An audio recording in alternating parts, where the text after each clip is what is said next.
এই প্রিয়া প্রিয়া, তুই ঘুম থেকে এখনো উঠিসনি কেন? তাড়াতাড়ি ওঠ, তাড়াতাড়ি ওঠ। এখনো ঘুমাচ্ছিস কেন? উঠ উঠ।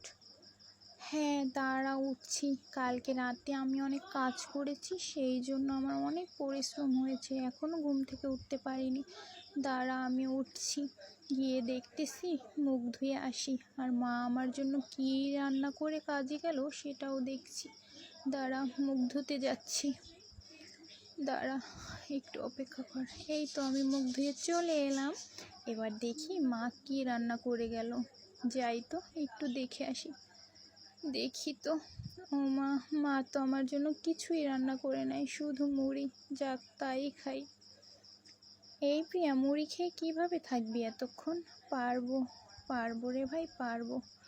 আমরা গরিব মানুষ, যা পাই তাই খাই, তোদের মতো বড় লোক না আমরা। তোর বাবার তো সরকারি চাকরি, তাই তো তুই অনেক কিছু খেতে পারিস। আচ্ছা চল, স্কুলের গাড়িটা চলে এলো, এবার আমরা গাড়িতে উঠি। হ্যাঁ তুই গিয়ে বস, আমরাও আসছি। এই তো আমিও আসছি, আমার আবার একটু বাবা পায়ে ব্যথা, আমিও বসে পড়েছি। চল এবার যাই, টাটা।